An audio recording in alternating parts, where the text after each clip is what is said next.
देवभूमि उत्तराखंड के सभी लोगों को मेरा प्रणाम। उत्तराखंड के स्थापना दिवस की आप सभी को बहुत बहुत बधाई। आज से ही उत्तराखंड के रजत जयंती वर्ष का शुभारंभ हो रहा है, यानी हमारा उत्तराखंड अपने 25वें वर्ष में प्रवेश कर रहा है। हमें अब उत्तराखंड के उज्जवल भविष्य के लिए अगले 25 वर्ष की यात्रा शुरू करनी है। इसमें एक सुखद संयोग भी है। ये यात्रा ऐसे समय में होगी जब देश भी 25 वर्षों के अमृत काल में है, यानी विकसित भारत के लिए विकसित उत्तराखंड। देश इस संकल्प को इसी कालखंड में पूरा होते देखेगा। मुझे खुशी है कि उत्तराखंड के आप लोग आने वाले 25 वर्षों के संकल्पों के साथ पूरे राज्य में अलग अलग कार्यक्रम कर रहे हैं। इन कार्यक्रमों के जरिए उत्तराखंड के गौरव का प्रसार भी होगा और विकसित उत्तराखंड के लक्ष्य की भी हर प्रदेशवासी तक बात पहुंचेगी। मैं आप सभी को इस महत्वपूर्ण अवसर पर और ये महत्वपूर्ण संकल्प के लिए अपनी शुभकामनाएं देता हूं। अभी 2 दिन पहले ही प्रवासी उत्तराखंड सम्मेलन का भी सफल आयोजन हुआ है। मुझे विश्वास है हमारे प्रवासी उत्तराखंड वासी राज्य की विकास यात्रा में ऐसे ही बड़ी भूमिका निभाते रहेंगे। साथियों, उत्तराखंड के लोगों को अपनी आशाओं और आकांक्षाओं को पूरा करने के लिए लंबे समय तक अलग राज्य के लिए प्रयास करना पड़ा था। ये प्रयास तब पूरे हुए जब केंद्र में श्रद्धेय अटल जी के नेतृत्व में, बीजेपी के नेतृत्व में एनडीए की सरकार बनी। मुझे खुशी है कि जिस सपने के साथ उत्तराखंड का गठन हुआ था वो हम सब साकार होते देख रहे हैं। देवभूमि उत्तराखंड ने हम सभी को, भाजपा को हमेशा खूब सारा प्यार दिया है, अपनत्व दिया है। भाजपा भी देवभूमि की सेवा की भावना से उत्तराखंड के विकास में कोई कोर कसर बाकी नहीं छोड़ रही है। साथियों, कुछ दिन पहले ही केदारनाथ मंदिर के कपाट बंद हुए हैं। कुछ साल पहले बाबा केदार के दर्शन के बाद उनके चरणों में बैठकर मैंने बड़े विश्वास से कहा था कि ये दशक उत्तराखंड का दशक होगा। बीते वर्षों में उत्तराखंड ने मेरे इस विश्वास को सही साबित किया है। आज उत्तराखंड विकास के नए रिकॉर्ड बना रहा है, नए कीर्तिमान गढ़ रहा है। पिछले साल के सस्टेनेबल डेवलपमेंट गोल्स इंडेक्स में उत्तराखंड को पहला स्थान प्राप्त हुआ है। ईज ऑफ डूइंग बिजनेस में राज्य को अचीवर्स और स्टार्टअप रैंकिंग में लीडर्स की कैटेगरी में रखा गया है। पिछले 1.5-2 वर्षों में उत्तराखंड की राज्य विकास दर में 1.25 गुना से ज्यादा की बढ़ोतरी हुई है। इस साल जीएसटी कलेक्शन में भी 14% का उछाल आया है। 2014 में उत्तराखंड में प्रति व्यक्ति आय करीब 1.25 रुपये सालाना थी, जो आज बढ़कर 2,60,000 रुपये हो चुकी है। 2014 में उत्तराखंड राज्य का सकल घरेलू उत्पाद यानी स्टेट की जीडीपी 1,50,000 करोड़ के आसपास थी। अब ये बढ़कर करीब करीब 3,50,000 करोड़ रुपए हो गई है। ये आंकड़े बताते हैं कि उत्तराखंड में कैसे युवाओं के लिए नए अवसर पैदा हो रहे हैं, कैसे यहां औद्योगिक तरक्की हो रही है। सरकार के प्रयास से उत्तराखंड के लोगों का, विशेषकर राज्य की हमारी माताओं, बहनों, बेटियों का जीवन भी आसान बन रहा है। उत्तराखंड में 2014 से पहले 5% से कम घरों में नल से जल आता था। आज ये बढ़कर करीब करीब 96% से ज्यादा अधिक हो चुका है। करीब करीब 100% की तरफ आगे बढ़ रहे हैं। 2014 से पहले उत्तराखंड में सिर्फ 6,000 किलोमीटर की पीएम ग्राम सड़क बनी थी। 6,000 किलोमीटर। आज इन सड़कों की लंबाई बढ़कर 20,000 किलोमीटर से ज्यादा हो गई है। और मुझे मालूम है पहाड़ों में सड़कें बनाना कितना बड़ा कठिन काम होता है और कितनी बड़ी जरूरत होती है। उत्तराखंड में लाखों शौचालयों का निर्माण करके, हर घर बिजली पहुंचाकर, उज्ज्वला योजना के तहत लाखों गैस कनेक्शन देकर, आयुष्मान योजना के तहत मुफ्त इलाज की सुविधा देकर हमारी सरकार हर वर्ग, हर आयु के लोगों की साथी बनकर काम कर रही है। साथियों, डबल इंजन की सरकार का अर्थ क्या होता है, ये भी हम उत्तराखंड में देखते हैं।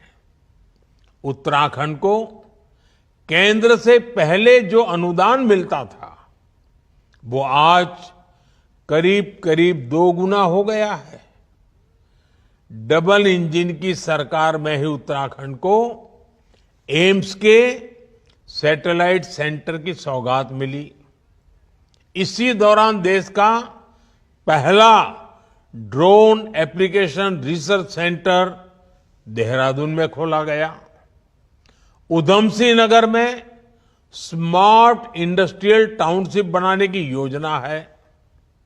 आज उत्तराखंड में केंद्र सरकार के 2 लाख करोड़ रुपए के प्रोजेक्ट्स चल रहे हैं। कनेक्टिविटी से जुड़े प्रोजेक्ट्स को तेज गति से पूरा किया जा रहा है। ऋषिकेश, कर्णप्रयाग रेल परियोजना को 2026 तक पूरा करने की तैयारी है। उत्तराखंड के 11 स्टेशनों को अमृत स्टेशनों के रूप में विकसित किया जा रहा है। देहरादून दिल्ली एक्सप्रेसवे के पूरा होने के बाद दोनों शहरों की दूरी 2.5 घंटे में तय कर ली जाएगी। यानी एक तरह से उत्तराखंड में विकास का महायज्ञ चल रहा है, जो इस देवभूमि की गरिमा को भी बढ़ा रहा है। इससे पहाड़ों पर होने वाले पलायन पर भी रोक लगी है। साथियों, हमारी सरकार विकास के साथ विरासत को भी सहेजने में जुटी है। देवभूमि की संस्कृति के अनुरूप केदारनाथ धाम का भव्य और दिव्य पुनर्निर्माण किया जा रहा है। बद्रीनाथ धाम में विकास कार्य तेज गति से आगे बढ़ रहे हैं। मानसखंड मंदिर माला मिशन के तहत पहले चरण में 16 पौराणिक मंदिर क्षेत्रों को विकसित किया जा रहा है। ऑल वेदर रोड से 4 धाम यात्रा को सुगम किया है। पर्वतमाला परियोजना के तहत यहां के धार्मिक और पर्यटन स्थलों को रोपवे से जोड़ा जा रहा है। मुझे याद है, जब मैं मणा गांव गया था, मैंने वहां बॉर्डर पर अपने भाई बहनों का अपार स्नेह देखा था। माणा गांव से ही वाइब्रेंट विलेज प्रोग्राम की शुरुआत की गई थी। हमारी सरकार बॉर्डर किनारे के गांवों को आखिरी गांव नहीं, बल्कि देश का प्रथम गांव मानती है। आज इस प्रोग्राम के तहत उत्तराखंड में करीब 50 गांवों का विकास किया जा रहा है।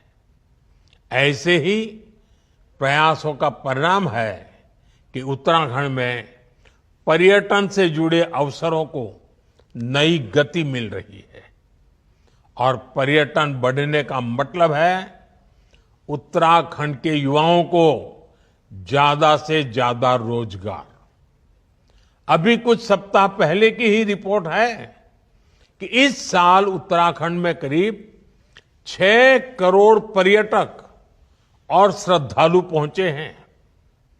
2014 से पहले 4 धाम यात्रियों की संख्या का रिकॉर्ड 24 लाख का था, जबकि पिछले साल 54 लाख से ज्यादा श्रद्धालुओं ने 4 धाम के दर्शन किए हैं। इससे होटल से लेकर होम स्टे वालों को, टैक्सी से लेकर टेक्सटाइल वालों को, सभी को बहुत लाभ हुआ है। बीते वर्षों में 5,000 से ज्यादा होम स्टे का रजिस्ट्रेशन किया गया है। साथियों, आज उत्तराखंड ऐसे निर्णय ले रहा है, ऐसी नीतियां बना रहा है जो देश के लिए उदाहरण बन रही हैं। उत्तराखंड ने गहन अध्ययन के बाद यूनिफॉर्म सिविल कोड लागू किया, जिसे मैं सेक्युलर सिविल कोड कहता हूं। आज यूनिफॉर्म सिविल कोड पर पूरा देश चर्चा कर रहा है, इसकी जरूरत को महसूस कर रहा है। उत्तराखंड सरकार ने प्रदेश के युवाओं का भविष्य सुरक्षित करने के लिए नकल विरोधी कानून लागू किया। उत्तराखंड में नकल माफिया पर सख्त कार्रवाई की गई है। अब प्रदेश में पूरी पारदर्शिता और समय से भर्तियां हो रही हैं। ऐसे कितने ही कार्य हैं जिनमें उत्तराखंड की सफलता दूसरे राज्यों के लिए उदाहरण बन रही है। साथियों, आज 9 नवंबर है। 9 का अंक बहुत ही शुभ माना जाता है, शक्ति का प्रतीक होता है। आज मैं आपसे और उत्तराखंड आने वाले यात्रियों, श्रद्धालुओं से 9 आग्रह करना चाहता हूं। 5 आग्रह उत्तराखंड के लोगों से और 4 आग्रह यात्रियों, श्रद्धालुओं से। साथियों, आपकी बोलियां काफी समृद्ध है। गढ़वाली, कुमाऊनी, जौनसारी ऐसी बोलियों का संरक्षण बहुत जरूरी है। मेरा पहला आग्रह है कि उत्तराखंड के लोग अपनी आने वाली पीढ़ियों को जरूर ये बोलियां सिखाएं। ये बोलियां उत्तराखंड की पहचान को मजबूत बनाने के लिए भी जरूरी है। देवभूमि के लोग प्रकृति और पर्यावरण के कितने बड़े प्रेमी होती है, ये पूरा देश जानता है। उत्तराखंड तो गौरा देवी की भूमि है और यहां हर महिला मां नंदा का रूप है। बहुत आवश्यक है कि हम प्रकृति की रक्षा करें। इसलिए मेरा दूसरा आग्रह है, एक पेड़ मां के नाम। हर किसी ने इस आंदोलन को आगे बढ़ाना है। आजकल आप देख रहे हैं, देश भर में ये अभियान तेज गति से चल रहा है। उत्तराखंड भी इस दिशा में जितनी तेजी से काम करेगा, उतना ही हम क्लाइमेट चेंज की चुनौती से लड़ पाएंगे। उत्तराखंड में तो नौलों धारों की पूजा की परंपरा है। आप सभी नदी नौलों का संरक्षण करें। पानी की स्वच्छता को बढ़ाने वाले अभियानों को गति दें। ये मेरा आपसे तीसरा आग्रह है। मेरा चौथा आग्रह है, अपनी जड़ों से जुड़े रहें। अपने गांव लगातार जाएं और रिटायरमेंट के बाद तो जरूर अपने गांवों में जाएं। वहां से संबंध मजबूत रखें।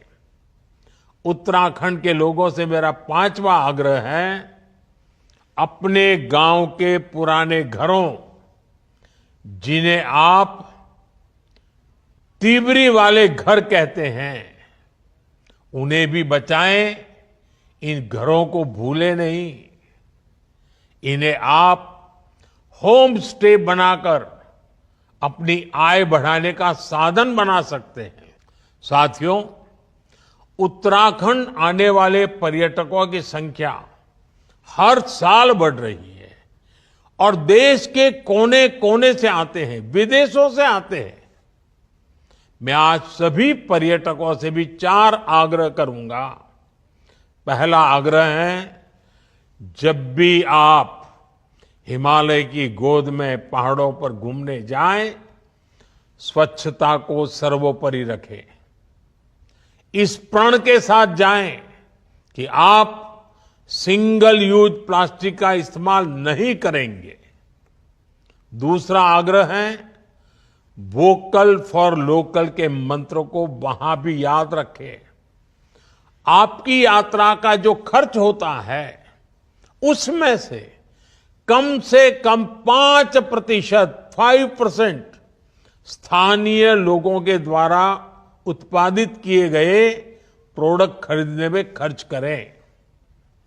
तीसरा आग्रह है, पहाड़ पर जाएं तो वहां के ट्रैफिक नियमों का जरूर ध्यान रखें।